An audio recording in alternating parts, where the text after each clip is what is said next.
안녕하세요. 기갑소녀입니다. 독일이 드디어 벨기에를 통해 프랑스로 진입해요. 벨기에 국경에서 프랑스 파리까지는 200km 정도밖에 되지 않아요. 서울에서 전주까지의 거리가 200km예요. 프랑스의 목숨이 얼마나 간당간당했는지 아시겠죠? 독일의 슐리핑 계획에 따르면 제1군이 크게 돌아서 파리의 뒷부분을 치고 2군과 3군이 파리의 윗부분을 때릴 계획이었죠. 독일의 진격에 프랑스와 영국은 이런 식으로 맞서고 있었어요. 영국은 15만 명의 원정군을 파견해서 프랑스 1, 2, 3, 4, 5군과 함께 방어에 나서고 독일의 진격을 막지 못하고 후퇴를 하게 돼요. 그렇다고 독일이 파죽지세로 몰아붙였냐 하면 또 그건 아니에요. 독일은 이미 벨기에를 돌파하느라 힘이 빠져 있었거든요. 게다가 벨기에에서 지체한 시간을 만회하려고 하루 40km의 강행군을 거듭하면서 프랑스까지 왔어요. 특히나 멀리 크게 돌아야 하는 1군 병사들의 체력 소모가 엄청났죠. 전선이 길어지니까 보급선도 늘어지고 독일군도 힘든 상황이었어요.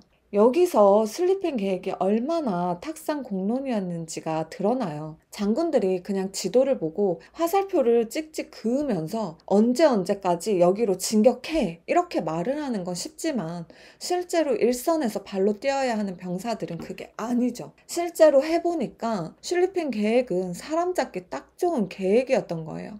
병력들 체력과 사기, 이에 따른 전투력의 변화 같은 건 전혀 생각하지 않은 말 그대로 그냥 계획이었던 거예요.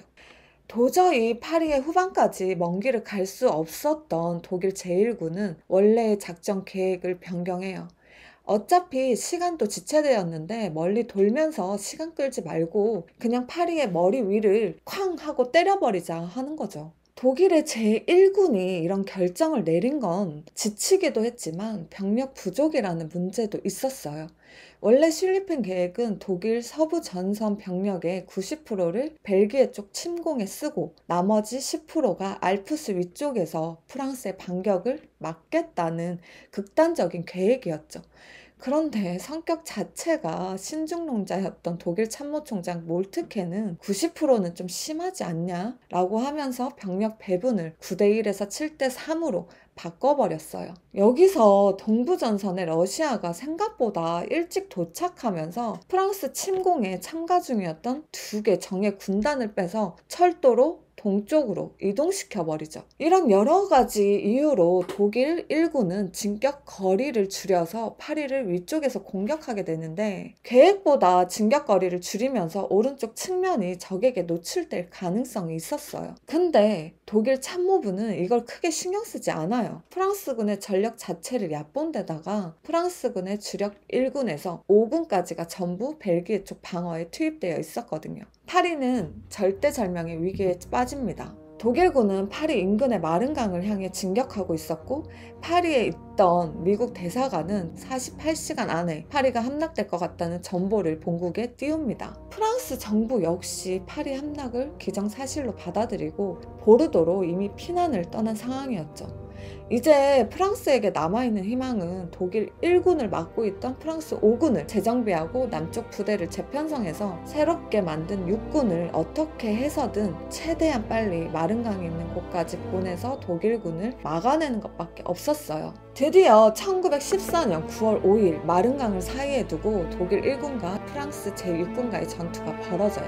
이게 바로 제1 마른 전투의 시작입니다. 이 전투는 앞으로 벌어질 1차 대전이 어떤 전쟁이 될지를 그대로 보여주는 전투였어요. 본격적인 전투가 시작된 9월 6일부터 10일까지 닷새 동안 발생한 프랑스군 사상자가 26만 명이었어요. 독일의 피해까지 합치면 51만 명이 죽고 엄청난 전투였죠. 수많은 사상자가 발생했기 때문에 빠른 병력 충원이 시급한 상황이었죠. 당시 대규모 병력 수송이 가능한 교통수단은 철도였는데 마른강 전선에는 철도가 없었어요. 대규모 병력을 제 시간 안에 마른강 전선까지 보낼 방법이 없었죠. 그런데 기적이 일어나요. 당시 프랑스 파리 방어군 사령관이었던 조제프 시몬 갈리에니가 군 병력을 수송할 수 있는 모든 교통수단을 동원하라는 명령을 내리고 파리에 있던 택시 600여 대가 동원되었는데요.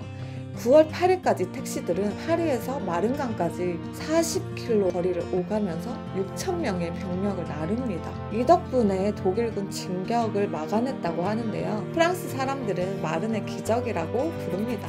그런데 사실 마른의 기적에 대한 이야기는 과장된 점이 있어요. 9월 6일부터 10일까지 닷새간 벌어진 마른 전투에서 전사한 프랑스군의 사상자가 26만 명이었어요. 이렇게 대규모로 벌어진 전투에서 택시 타고 달려온 6,000명이 전황을 바꿨다? 이건 아무래도 말이 안 된다는 거죠. 맞는 말이에요. 마른 전투는 연합군이 이긴 전투지만 택시 부대 덕분에 이긴 싸움은 아니죠. 전투 자체는 독일군이 이겼어요. 프랑스가 막아낼 수 있는 싸움이 아니었어요. 그런데 독일군이 상황 판단을 잘못하죠. 이에 대한 이야기는 다음 편에서 조금 더 자세히 해드릴게요.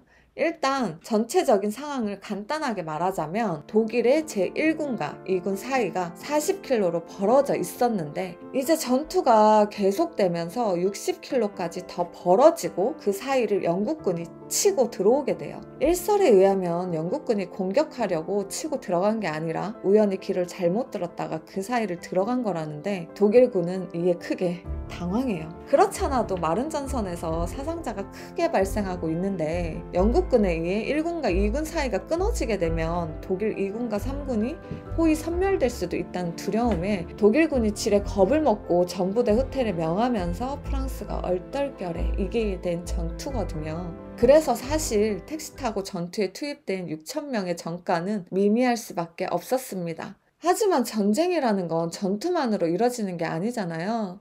국민들의 사기를 높이고 전쟁 참여의 동기를 부여할 수 있는 프로파간다가 절대적으로 필요한데요. 파리에서 마른강까지 쉬지 않고 내달렸던 파리의 택시 드라이버 이야기는 프랑스인들의 국뽕을 자극하고 가슴을 웅장하게 만들기에 충분했어요. 어쨌든 독일군의 침공으로 바람 앞에 촛불 같았던 프랑스는 마른강에서 독일군을 막아내면서 한숨을 돌려요. 42일 만에 프랑스를 박살내고 러시아는 천천히 상대해 주겠다는 독일의 계획은 벨기에에서 한번 발목 잡히고 마른에서 완전히 엎어져 버려요. 그리고 이 전투는 1차 대전 서부 전선에서의 지긋지긋한 참호전의 시작을 알리게 됩니다. 구독이, 좋아요, 알림이 꼭꼭 눌러주시고요. 오늘도 좋은 하루 되세요. 안녕. Perhaps one day I'll hit the lotto, then my bills would all be paid. Money no longer would be a bother.